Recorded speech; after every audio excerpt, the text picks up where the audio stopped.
शेख भाई अस्सलाम वालेकुम, कैसे हैं जी? अल्लाह का हमारे शुक्र है नाजरीन को भाई। जरा मूंगफली का रेट बताएं जी। ये कौन से इलाके की और रेट क्या है इसका? ये पिंडी गेब का अदनान भाई, ये 750 रुपये। 750 रुपये साढ़े फी सात किलो है। फी और किलो। अगर कोई दड़ी लेना चाहे तो दड़ी लेना चाहे तो ये 3500 का दड़ी है। 3500 का दड़ी है। 3500 और ये वाला जी? ये वाला भी 3500 का, ये ये भी 800 3500 की रुपये दड़ी है किलो जी। बेचते हैं। और ये वाली जी? ये 3500 रुपये। ये भी ये 3500 भी है। 3500, दोनों एक है, सेम से। अच्छा जी, ठीक हो गया। ये 3000 रुपये। ये 3600 रुपये फी किलो है। 600 रुपये फी किलो। अच्छा जी। और ये मेरे ख्याल में महंगा है ना? ये ये महंगा बड़ा है। चिनार वाला ये है। पारा चिनार वाला, ये क्या रेट है? 1400 रुपये किलो। अभी 1400 रुपये फी किलो हो गया। फी किलो। रेट इतना तेज हो गया इसका? अब मिल ही नहीं रहा अदनान भाई, मिल ही नहीं रहा। मिल ही नहीं अच्छा रहा। जी। और ये क्या रेट है? ये 750 रुपये। 750 रुपये फी किलो फी है। किलो। और सामने वाला? ये दोनों एक है, सेम से। दोनों एक ही है जी। दोनों एक ही। अच्छा जी। इसके अलावा जनाब ये चने क्या रेट है? चलो 400 रुपये किलो। 400 रुपये फी किलो है जी। और अखरोट? ये चाइना का।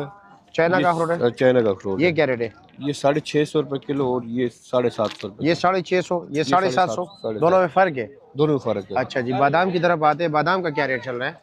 बादाम ये कागजी बादाम क्या रेट है? ये ये वाला 1650 रुपये। 1650 का है। इससे ऊपर वाला? 1400 रुपये। और वो सबसे टॉप पे पड़े हुए? वो 1350। 1350। और ये वाले जी? ये 700 रुपये किलो। 700 रुपया। और अखरोट गिरी क्या रेट है? अखरोट गिरी 2200 रुपये किलो। 2200 रुपये फी किलो है। 2200। अच्छा जी, चलो जी, ठीक है जी, शुक्रिया आपका, बहुत शुक्रिया।